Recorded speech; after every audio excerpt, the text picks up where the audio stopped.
آج کی جمعۃ المبارک میں چند باتیں انتہائی اہم ترین معاشرہ کے حوالہ سے میں آپ بھائیوں کے سامنے رکھنا چاہتا ہوں۔ ایک دو باتیں۔ پہلے نمبر پر ہمارے حالات کے بارے میں سماعت فرما لیں کہ ہم کیا کرتے ہیں، میرا رویہ کیا ہے، ہمارا رویہ کیا ہے، پھر اس کے رزلٹ میں جو ہمیں نتیجہ مل رہا ہے، حالات کا سامنا کرنا پڑ رہا ہے، وہ کیا ہے، اور اس پر ہمارے پیارے محبوب پیارے نبی کریم صلی اللہ علیہ وآلہ وسلم کے اپنے پیارے فرامین کیا ہے۔ فرمایا قرآن پاک سورہ الشورى پارہ نمبر 25 آیت نمبر 30، وما اصابکم من مصیبت فبما کسبت ایدیکم، اللہ پاک کا فرمان ہے تمہیں جو بھی مصیبت پہنچتی ہے یہ تمہارے اپنے ہاتھوں کی کمائی ہے، تمہارا اپنا یہ کیا درا ہے جو تمہارے سامنے آیا، تمہارے اوپر وارد ہوا، کسی دوسرے تیسرے کو الزام مت دو، یہ تمہارے اپنے کرتوت ہیں، سادے لفظوں میں ہم کہیں تو۔ اب ذرا دیکھیے گا کہ ہم کیا کر رہے ہیں جس کی وجہ سے ہمیں معاملات سارے کے سارے بگڑتے دکھائی دے رہے ہیں۔ میں ان پر قرآن پاک اور حدیث طیبات وہ ساری آیات نہیں سناؤں گا، صرف پوائنٹ آپ کے سامنے رکھ رہا ہوں، کیونکہ یہ چیزیں ہم سارے جانتے ہیں کہ یہ اسلامی حوالے سے کیسا ہونا چاہیے ہمارا رویہ ان معاملات میں۔ پہلے نمبر پر اللہ تبارک و تعالیٰ کا یہ واضح فرمان ہے کہ نمازوں کی پابندی کرو، اور قرآن پاک نے وَارْكَعُوا مَعَ الرَّاكِعِينَ کہہ کر با جماعت نماز کا اہتمام کرنے کا حکم جاری فرمایا۔ لیکن ہم ذرا غور کریں کہ کیا ہم سارا سال با جماعت نماز کا اہتمام کرتے ہیں؟ اوورآل سارے، مسجد کے 2 4 5 10 بزرگوں کو نہیں اس میں شامل کرنا، جو نماز پڑھتے ہیں وہ علیحدہ، میں اوورآل بات کر رہا ہوں، سارے کرتے ہیں اہتمام؟ نہیں کر رہے۔ رمضان مبارک میں جو رونقیں دیکھنے میں آتی ہیں وہی کلمہ گو رمضان کے بعد اور سارا سال کہاں چلے جاتے ہیں؟ جب نہیں ہو رہا تو پھر اپنے اعمال کو ہم روئیں کہ ہم کیا کر رہے ہیں۔ دوسرے نمبر پر کئی افراد روزہ رکھنے والوں کو نکال کر باقی کئی افراد جان بوجھ کر روزہ نہیں رکھ رہے، اس وجہ سے کہ بھوک پیاس برداشت نہیں ہو رہی، اور محنت کی طرف جا بھی نہیں رہے کہ چلیں اب بیماری کوئی نہیں، عذر کوئی نہیں، بالکل ہٹے کٹے فٹ فاٹ ہیں، نہیں روزے رکھ رہے۔ اللہ پاک نے روزہ فرض فرمایا، سستی کی وجہ سے روزے چھوڑے جا رہے ہیں۔ جو رکھ رہے ہیں سبحان اللہ، جو نہیں رکھ رہے میں ان کی بات کر رہا ہوں۔ اور جتنے افراد روزے رکھ رہے ہیں ان کو آپ اگر گنتی میں لانا چاہیں تو یہ 30 سے 35% افراد ہیں، باقی 60 سے 65% 70% تک لوگ روزے کوئی نہیں رکھ رہے، مطلب اپنا قصور ہے۔ پھر زکوٰۃ دینے والے افراد کو اگر ہم شمار کریں تو زکوٰۃ دینے والے اپنے اموال کا، مال دولت کا، پلاٹوں کا، کاروبار کا حساب لگانے والے، زیورات کا حساب لگا کر زکوٰۃ دینے والوں کی تعداد بہت کم ہے، لیکن جو زکوٰۃ ہڑپ کر کے بیٹھے ہوئے ہیں ان کی تعداد بہت زیادہ ہے۔ اور کئی وہ دینے والے جو اللہ پاک کی رضا اور حکم سمجھ کر دیتے ہیں، لیکن کئی ایسے ہیں جو زکوٰۃ اس لیے دیتے ہیں کہ گویا کہ وہ سمجھتے ہیں کہ شاید یہ ہمارے اوپر کوئی اللہ پاک کی طرف سے نعوذ باللہ ظالمانہ حکم جاری ہو گیا ہے کہ یہ ہمیں اپنے مال میں سے نکالنا پڑے گا۔ کئی اس طرح کے افراد ہیں، وہ کہتے ہیں کہ یار کوئی بہانہ مل جائے جس وجہ سے ہم زکوٰۃ سے بچ جائیں۔ مجھ سے لوگ مسائل پوچھتے ہیں، زکوٰۃ کا ٹائم جب قریب آتا ہے تو اپنا مال تقسیم کر کے تھوڑا اس بچے کے نام لگا دیا، تھوڑا اس بچے کے نام، تھوڑا اس بچے کے نام، جی یہ مال تقسیم ہو گیا، جی بچوں کے اندر چلا گیا ہے۔ کیوں ایسا کیوں کیا ہے؟ اچانک تقسیم کیا، کہا جی بس ویسے ہی بچے بڑے ہو رہے تو میں نے کہا کر دیتے ہیں۔ سارا سال نہیں کیا، سال پورا ہونے کے قریب آ کے بانٹ دیا کیوں کہ میری ملکیت میں سے نکل جائے تو میں کہوں گا کہ میں تو صاحب نصاب ہی نہیں ہوں، میرے اوپر تو زکوٰۃ فرض ہی کوئی نہیں بنتی، تھوڑا اس بچے کا نام ہے، تھوڑا اس بچے کا نام، اب کیا معاملہ ہے جی، نہیں اس پر بھی کوئی نہیں، اس پر بھی کوئی نہیں، زکوٰۃ سے بچ گئے۔ یہ رویہ ہمارے سامنے ہمارے مسلمان لوگوں کا آ رہا ہے، ہمارے کرتوت ہمارے سامنے ہے، پھر کہتے ہیں حالات خراب ہو رہے ہیں۔ پھر آگے سنیے، رمضان المبارک کا جو عمرہ ہو رہا ہے، اللہ ماشاء اللہ اچھی نیت کو نکال کر، یہ عمرہ لوگ فیشن کے طور پر کر رہے ہیں، اور ایسے کئی افراد ہیں جن پر حج فرض ہو چکا ہوا ہے لیکن وہ حج فرض نہیں کر رہے، کیوں؟ وہاں مشقت بڑی ہے، وہاں مشقت اٹھانی پڑتی ہے، نہیں جائیں گے حج کے لیے، فرض ہے، لیکن عمرے پر عمرہ، عمرے پر عمرہ، عمرے پر عمرہ، اللہ پاک قبول فرمائے، مہربانی ہو جائے تو سبحان اللہ، ورنہ جو فرض ہے اس کو پیچھے چھوڑ دیا، اور عمرہ جو نفل ہے اس کو بار بار کر رہے ہیں، جانا آنا اللہ پاک نصیب کرے لیکن اچھی نیت کے ساتھ۔ اگر کوئی بچنے کی نیت سے ایسا کر رہا ہے اور حج کو پیچھے چھوڑے ہوئے ہے تو اس کو اپنی نیت درست کرنی چاہیے۔ پھر ایک اور بہت بڑا عمل، والدین اپنے بچوں کی تربیت میں 95 سے 98% غفلت برت رہے ہیں، 1 یا 2% والدین ایسے ہیں جو اپنے بچوں کی تربیت صحیح کر رہے ہوں گے، ورنہ اسلامی تعلیمات کو مد نظر رکھتے ہوئے جو ہمارے اللہ پاک نے ہم سے چاہی ہیں کہ اپنے بچوں کی تربیت کرو، 95 سے 98% افراد بالکل تربیت پر توجہ کوئی نہیں کر رہے، اور میں نے پیچھے 4 سے 5 جمعے مسلسل اس پر پڑھائے ہوئے ہیں، اور میرے بیان وہ ویڈیو اپلوڈ موجود ہیں یوٹیوب پر، آپ ان کو سنیے کہ کتنی ذمہ داری ہے والدین پر۔ 15 16 20 سالوں کے بعد والدین رونا روتے ہیں کہ ہمارا بچہ ہمارا ادب نہیں کر رہا، اس کو سمجھائیے۔ جب بچے کو سمجھانے کا وقت تھا 20 سال تو اس کے تم لوگوں نے ضائع کر ڈالے، اب جب وہ بے ادبی کر رہے والدین کو، والدین نہیں سمجھ رہا، اب ہمارے پاس آ کہتے ہیں دعا کر دیجیے اللہ پاک کو اچانک ہی کرم فرمائے اور یہ بندہ پلٹ جائے، جب تربیت کا موقع تھا، وقت تھا، وہاں تو ضائع کر دیا آپ لوگوں نے۔ یہ اکثر ہو رہا ہے ہمارے معاشرہ میں۔ پھر بھائی اپنے سگے بھائی سے اس لیے محبت کرتا ہے کہ وہ مالدار ہے، اگر ایک بھائی مالدار ہے دوسرا بھائی غریب ہے تو مالدار سے محبت ہوگی، اس کے آنے جانے پر خوشی ہوگی، غریب بھائی کو کبھی کبھار فون بھی کبھی کبھار جائے گا، نہ اس کے ہاں دعوت پر جایا جائے گا، نہ اس کو خوشی سے بلایا جائے گا، افطاری کرنی ہوگی تو آج کل کے دور میں امیر بھائی کے پاس جائیں گے، ان سے رابطے بھی بار بار ہوں گے، ان کے حال احوال بھی پوچھیں گے، اور غریب کو کہتے ہیں ٹھیک ہے اس کو رہنے دیں، اور مسئلہ کیا پوچھتے ہیں آ کے، غریب بھائی کو زکوٰۃ دے سکتے ہیں؟ اس امیر کو تحفے دیں گے، بڑے بڑے تحفے، اور غریب کو زکوٰۃ دے سکتے ہیں؟ غریب کا بچہ ہے، بھائی ہے ہمارا سگا بھائی، اس کو زکوٰۃ دے سکتے ہیں؟ مسئلہ تو ہے شرعی کہ بھائی اگر غریب ہو تو اس کو زکوٰۃ دے سکتے ہیں، شرعی مسئلہ یہی ہے، لیکن کیا وہ بھائی صرف اس لیے رہ گیا کہ ادھر بڑے کو تو تحفے جائیں گے اور اس کو زکوٰۃ جائے گی؟ اس کو بھی تحفے دینے چاہیے۔ یہ ہمارا رویہ ہے مسلمان بھائیوں کا، جبکہ اسلام تو سارے مسلمانوں کو آپس میں بھائی بھائی قرار دیتا ہے، اور یہاں سگے بھائیوں کے ساتھ یہ دو روخی مال کی وجہ سے اور انداز اور غربت کی وجہ سے اور انداز بن گیا ہمارا۔ پھر والدین اپنی مالدار اولاد کو، خود والدین مالدار اولاد کو ترجیح دے رہے ہیں اور غریب اولاد کو پیچھے چھوڑے جا رہے ہیں۔ یہ میں والدین کی بات کر رہا ہوں، بھائی کی نہیں، ساتھ جمنے والے کی نہیں، جن کے اندر سے جم کر آئے میں ان کی بات کر رہا ہوں۔ یہ ہمارا رویہ ہے۔ آپ معاشرے میں رہنے والے ہیں، مجھ سے زیادہ آپ لوگ معاشرے میں رہتے ہیں، ملتے جلتے ہیں، آپ دیکھیے جس کے پاس پیسہ ہوگا والدین کا انداز اس بچے سے اور طرح کا ہوگا۔ اگر بچہ پڑھ گیا، ڈاکٹر بن گیا، انجینئر بن گیا، پیسہ لا رہا ہے تو والد والدہ اس سے اونچی بات نہیں کر سکتے، اس کو ڈانٹ نہیں سکتے، کیوں؟ بچہ ناراض ہو سکتا ہے، کیا بنے گا بچہ ناراض ہو جائے گا تو۔ لیکن ادھر غریب اگر بچہ کوئی گڑبڑ کر رہا ہے تو اس کو ڈانٹ بھی دیں گے، گالی بھی دیں گے، والد یہ تک کہہ دیتا ہے کہ تو بڑا جنہ بھی ہو گیا ہے، میں تینوں پھینٹی لانی مارا گا تیرے میں۔ ادھر بیٹا آیا جلدی کرو، بیٹا آیا جلدی کرو، بیٹا آیا اس کے لیے اہتمام ہونا چاہیے، اس کو غریب کو کہیں گے جاؤ اس کے لیے سامان لے کر آؤ کھانے پینے کا، کیوں؟ بیٹا آ رہا ہے ہمارا۔ یہ ہمارا رویہ ہو گیا ہے اپنے بچوں کے بارے، غریب امیر کو دیکھ کر انداز بدل گئے، یہ ہم کر رہے ہیں اپنے معاشرہ میں۔ یہ حکمران تو ہمیں نہیں کہتے کہ ایسا آگے کرو، یا ہمیں کانوں سے پکڑ کے کہہ رہے ہیں کہ خبردار اگر تو نے غریب کے ساتھ اچھا رویہ اپنے بھائیوں بچوں کے ساتھ کیا تو۔ یہ تو ہمارے اپنے کرتوت ہیں۔ پھر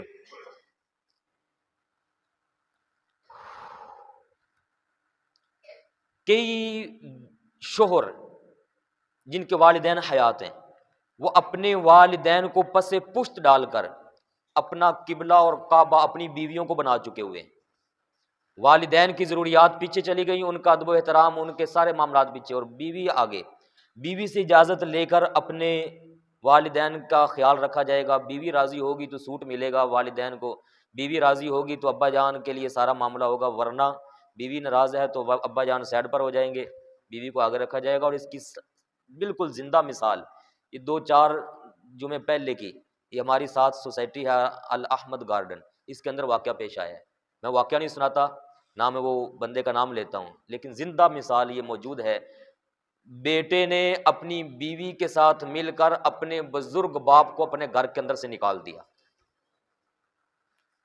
گھر سے۔ وہ باپ تو اللہ پاک کو اس پر فضل تھا، وہ ریٹائرڈ تھا کہیں ریلوے سے، اس کی پینشن آتی تھی، تو اس نے آ کر مجھے کہا میری پینشن لگی ہوئی ہے، میرے حالات چلو میں گزارا کر لوں گا، لیکن اگر میری جگہ کوئی اور والد ہوتا تو وہ کیا کرتا بیچارہ؟ بیوی اور سارے رشتہ داروں کے ساتھ مل کر نکال دیا گھر سے۔ اور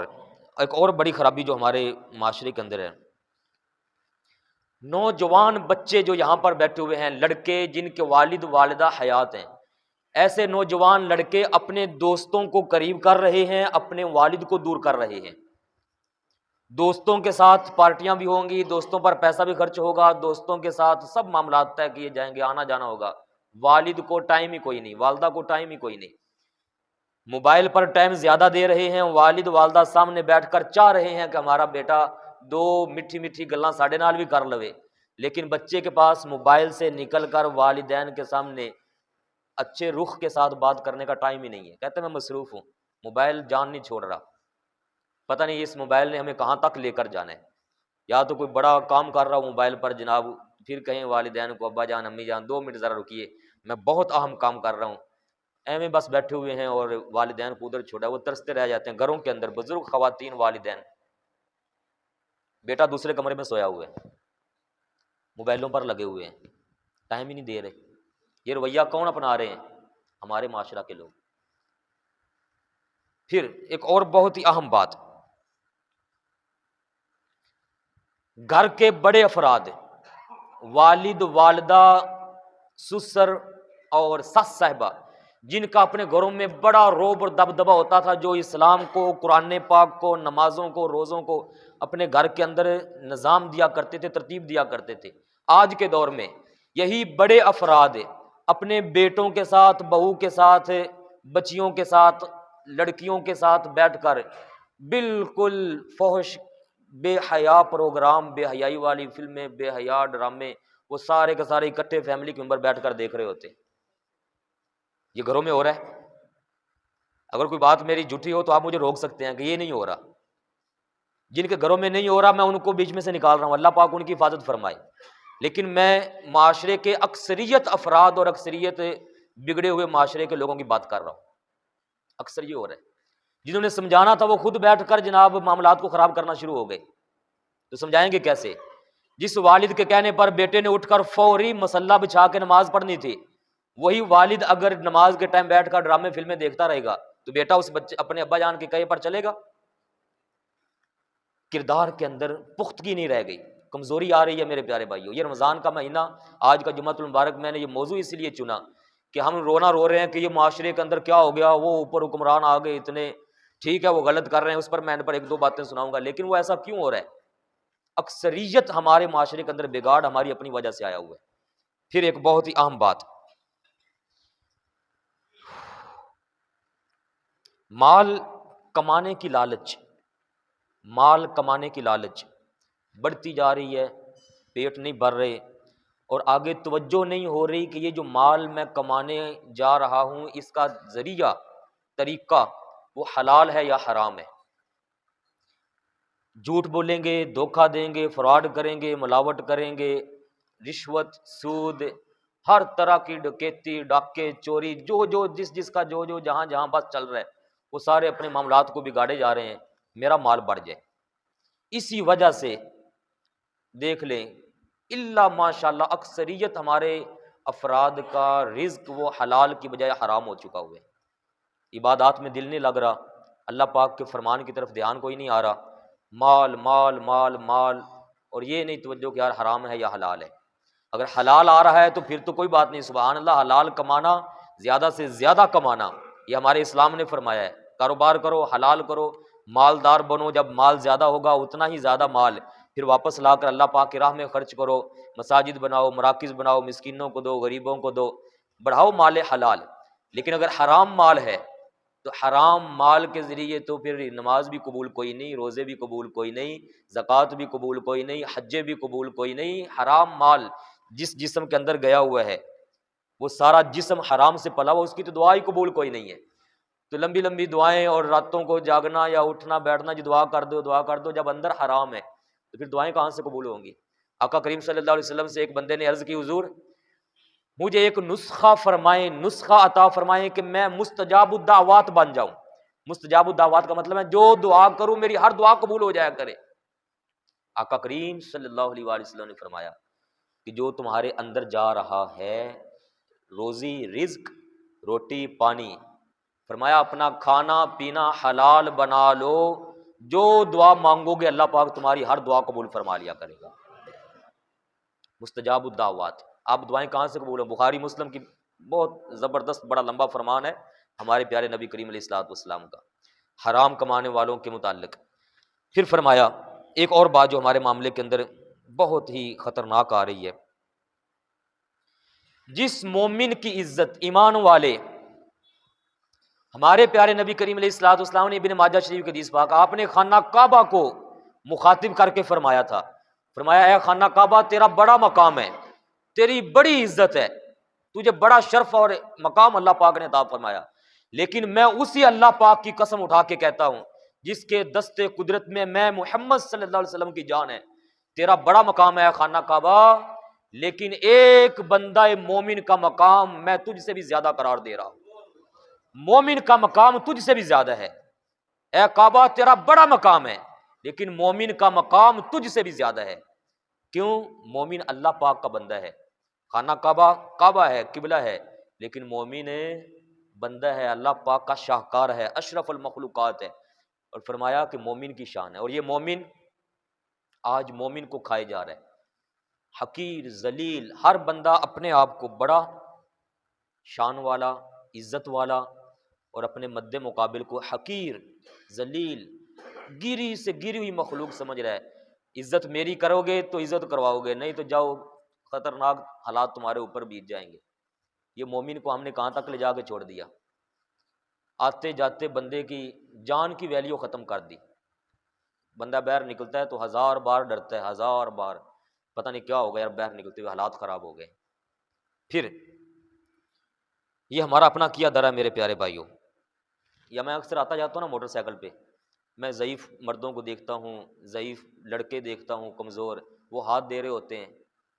لفٹ لینے کے لیے، تو یقین جانے میں اکثر کو بٹھاتا ہوں، لیکن ڈرتا میں بھی ہوں اس وقت کہ اگر میں روک لوں ہو سکتا ہے یہ کوئی ڈکیت ہو سکتا ہے یہ کوئی فراڈی، اور مجھے ہی پیچھے سے ادھر رکھ کے کھڑا ہو، چل بھائی چابی نکال اور اتر کر پیدل چل، اور یہ میں نے تیری سائیکل موٹر سائیکل لے کر جانی ہے۔ ایسے کئی واقعات ہوتے ہیں، یہ حالات کی اتنی تنگی آ گئی ہے۔ پھر ایک اور بہت بڑی خرابی جو ہمارے معاشرہ کے اندر پائی جا رہی ہے، بڑی خرابیاں پیارے بھائیوں، کس کس چیز کا ذکر کروں میں؟ ماؤں بہنوں بیٹیوں کی وراثت کے حصے ہڑپ کیے جا رہے ہیں، بہنوں کو، ماؤں کو، بیٹیوں کو حصہ الا ماشاءاللہ کوئی دیتا ہو تو دیتا ہو، ورنہ اکثریت کوئی نہیں دیتے۔ اور وراثت کا ٹاپک اتنا بڑا، انتہائی اہم ترین مضمون ہمارے آقا پاک صلی اللہ علیہ وسلم نے ہمیں فرمایا، قرآن پاک کے اندر باقاعدہ اس پر پورے 2 رکوع اللہ پاک نے نازل فرمائے، اور ایک اس میں سے حصہ یہ اللہ پاک نے فرمایا یہ فریضۃ من اللہ، یہ وراثت کے حصے اللہ پاک نے مقرر فرمائے ہیں۔ اور حضور اکرم علیہ السلام نے فرمایا جو وراثت کسی بندے کی کاٹ دے گا، کسی بہن کا حصہ رکھ لے گا، کسی ماں بیٹی کا حصہ کاٹ دے گا جبکہ اللہ پاک نے رکھا ہے حصہ، تو فرمایا اس وراثت کا حصہ کاٹنے والے کیا وہ حصہ جو اللہ پاک نے جنت میں رکھا ہو، اللہ پاک اس کا وہ حصہ کاٹ دے گا۔ یہاں کی تھوڑی سی 2-4 مرلے زمین لینے کے لیے وہ بے بہا جنتیں ہم برباد کیے جا رہے ہیں یہاں کے ان وراثتوں کو کاٹ کاٹ کر، اور یہ 99.99% یہ ہو رہا ہے۔ 1% افراد ایسے ہوں گے ہمارے معاشرہ میں جو حصہ دے رہے ہیں، اور ایک کا بھی میں 99 میں سے 1% کہوں گا، ورنہ اکثریت اپنی ماؤں بہنوں کو حصہ کوئی نہیں دیتے، ڈراتے ہیں، دھمکاتے ہیں، ان کو رلاتے ہیں، اگر کوئی تقاضا کر ہی دے تو ان سے رشتے ناطے توڑ دیتے ہیں، ان کے لیے دروازے بند کر دیتے ہیں، تو ہمارے لیے مر گئی، ہم تیرے لیے مر گئے، خبردار ہمارے بوئے پر آئی تو، یہ کہہ کر وراثت کے حصے کاٹ دیے گئے ہیں۔ اور یاد رکھے اگر آپ میں سے کوئی بھائی بیٹھا ہے تو کسی کا حصہ مت کاٹیے گا، ورنہ جنت سے محرومی ہو جائے گی۔ اور ایک بڑا معاملہ جس کو قرآن پاک نے حرام میں قطعی قرار دیا، حرام میں قطعی، اس کو اگر کوئی حلال قرار دے گا تو کافر ہو جائے گا، سود حرام قطعی۔ اس سود کو آج کل ٹریڈنگ کے نام پر، تجارت کے نام پر پروموٹ کیا جا رہا ہے، اور جو سود نہ کرے اس کو زبردستی پھنسایا جا رہا ہے۔ پھر جوا حرام قطعی، انما الخمر والمیسر، اور شراب حرام قطعی قرآن پاک نے حرام قرار دی۔ شراب سر عام محفلوں میں چل رہی ہے، جوا سر عام چل رہا ہے۔ ابھی کتنا بڑا یہ جوا لگا ہوا تھا، یہ پی ایس ایل جو کرکٹ کے میچ ہو رہے تھے، اور بڑی بڑی ٹیمیں اس کے اندر، بڑی بڑی کمپنیاں اس کے اندر شامل تھیں، اور اس کو انٹرنیشنل لیول پر اپنی سربراہی میں کروایا گیا۔ یہ سارا معاملہ ہمارے ہی آس پاس، اور ہم لوگ ہی ان کو سپورٹ کر کے، اور ہم ہی اپنے معاشرے میں ان ساری چیزوں کو پروموٹ کرنے والے ہیں۔ اگر ہم پیچھے نہیں ہٹیں گے تو اس کا رزلٹ کیا نکلے گا؟ اب یہ ایک حدیث پاک سنیے، پہلے وہ آیت میں دوبارہ سنا دوں جو اللہ پاک نے سورہ الشورى آیت نمبر 30 کے اندر نازل فرمائی۔ فرمایا وما اصابکم من مصیبہ، یہ جو مصیبت تمہارے اوپر آ رہی ہے، فبما کسبت ایدیکم، فرمایا یہ تمہارے اپنے ہاتھوں کا کیا درا تمہارے اوپر آ رہا ہے۔ اگر میں اپنے آپ کو صحیح کر لوں، ہر بندہ اپنے آپ کو اسلام کے تابع کر دے، تو جو بندہ اوپر خرابی کرنے والا ہوگا نا، اس کو ہم کبھی سپورٹ نہیں کریں گے، اس کو کبھی ہم اس کے کندھے کے ساتھ کندھا نہیں ملائیں گے۔ بخاری مسلم کی سیاستہ کی روایت، آقا کریم صلی اللہ علیہ وسلم نے فرمایا وہ حاکم وقت، حکمران جو جھوٹا ہو، تم میں سے جو اس کے ساتھ کھڑا ہو کر اس کے جھوٹ کی تائید کرے گا، کریم آقا علیہ الصلوۃ والسلام نے فرمایا میرا اس امتی کے ساتھ کوئی تعلق نہیں ہے، کوئی تعلق نہیں میرا اس کے ساتھ۔ فرمایا وہ ہم سے نہیں، ہم اس سے نہیں، کوئی تعلق نہیں ہمارا اس کے ساتھ۔ آج کل جھوٹے حاکم وقت کے ساتھ کندھے سے کندھے ملا کر ان کو ہلاشیری دی جا رہی ہے، شاباش شاباش بہت اچھا کر رہے ہو، کمال کر رہے ہو تم۔ اور کریم آقا علیہ الصلوۃ والسلام نے اسی پر ارشاد پاک فرمایا، یہ ہمارے کیے ہوئے ہیں سارے اعمال جو ہمارے سامنے آ رہے ہیں۔ یہ آخری حدیث پاک سنیے گا چند لمحوں کے اندر، میں یہ پوری حدیث پاک آپ کو سناتا ہوں، اس پر میں تبصرہ نہیں کروں گا، بات ساری میں نے کر دی۔ وقت ہے ہمارے پاس، اگر ہم نہیں سمجھیں گے تو میرے پیارے بھائیو ہمارا نقصان ہوگا، بہت بڑا نقصان ہو چکا، مزید آگے ہمارا نقصان ہوگا۔ یہ سنیے گا، مشکات شریف کے اندر کریم آقا علیہ الصلوۃ والسلام کا فرمان عالی شان، اللہ پاک نے فرمایا ان اللہ لا الہ الا انا، کائنات میں کوئی معبود نہیں میرے سوا، میں ہی عبادت کے لائق ہوں۔ اور فرمایا انا مالک الملوک، سارے بادشاہوں کا بادشاہ بھی میں ہی ہوں، کوئی میرے اوپر بادشاہ نہیں، لیکن جو جہاں جہاں بادشاہ ہے ان ساروں پر بھی میں اکیلا بادشاہ ہوں۔ یہ حدیث قدسی ہے، اللہ پاک کا فرمان۔ اور فرمایا کہ سارے بادشاہوں کے دل میرے قبضے دست قدرت کے اندر ہیں، سب بادشاہوں کے دل میرے قبضے کے اندر ہیں۔ اور اگلا فرمان سنیے گا، ان العباد اذا اطاعونی، جب مخلوق میری اطاعت کرنا شروع ہو جائے تو فرمایا میں بادشاہوں کا دل ایسے کر کے موڑ دیتا ہوں، میرے قبضے میں وہ سختی کر رہے ہیں، فرمایا ساری مخلوق میری اطاعت اور فرما برداری میں لگ جائے، اس سخت بندے کے دل کو فرمایا میں ایسے کر کے موڑ دوں گا، وہ اچانک نرم ہو جائے گا۔ اور ساتھ ہی فرمایا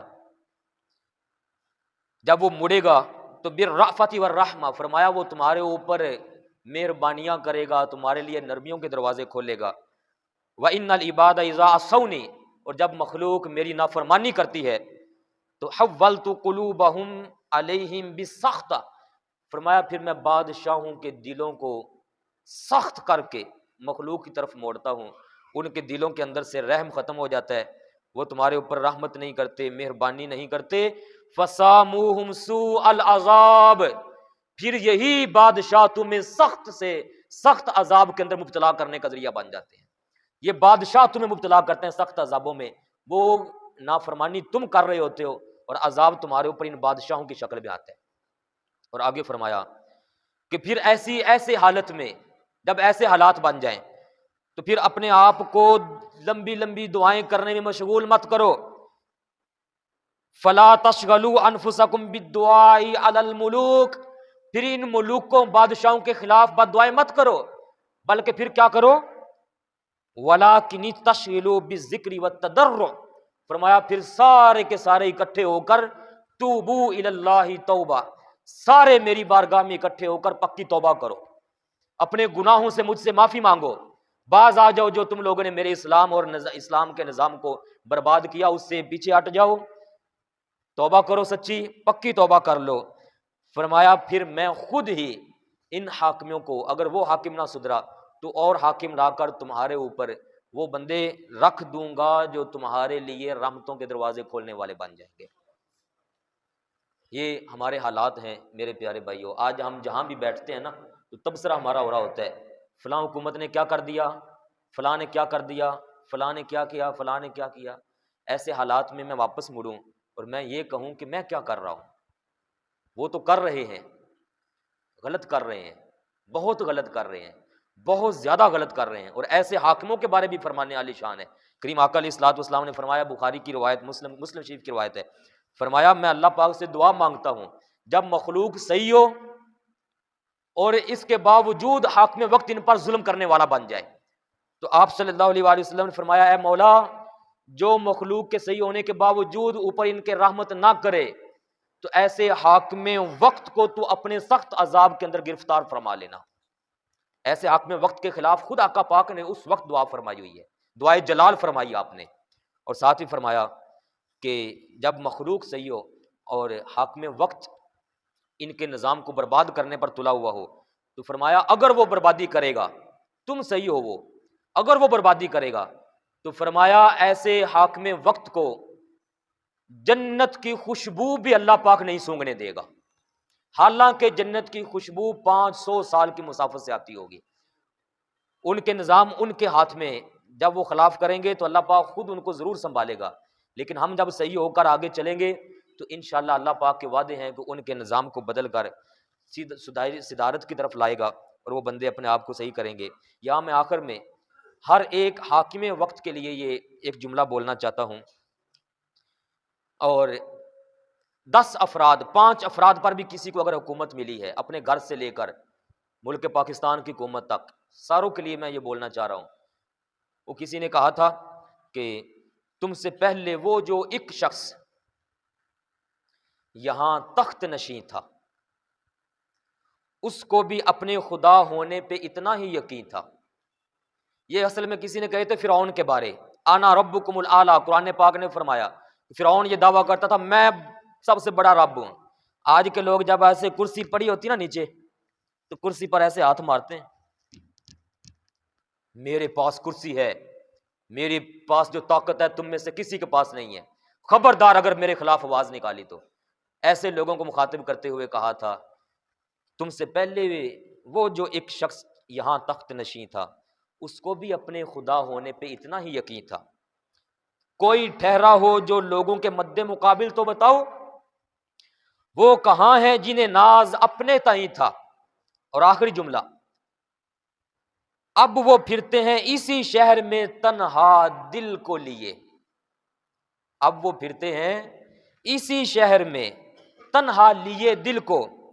ایک زمانے میں مزاج ان کا سر عرش بری تھا، وہ سر اٹھا کر بولنے والے، اسلام کی خاطر بولنے والوں کو اندر کرنے والے، آقا پاک کی ناموس پر بولنے والوں کو ادھر سے ادھر کر دینے والے اسی شہر میں پھرتے ہیں، اور جو اب ظلم کر رہے ہیں وہ بھی اپنے آپ کو خدا نہ سمجھے، اور جو ہم جہاں تک ہمارا بس چلتا ہے ہم بھی اپنے آپ کو خدا نہ سمجھے، ہم سب پر حاکم وقت، حاکم اعلیٰ، حقیقی حاکم، بادشاہوں کا بادشاہ اللہ پاک موجود ہے میرے پیارے بھائیوں، اس سے ڈر کر اپنے اپنے احکامات، اپنے نظام کو ہم سیدھا کریں اور دعا کریں اللہ تعالی ہمارے حالات پر رحمت نازل فرمائے۔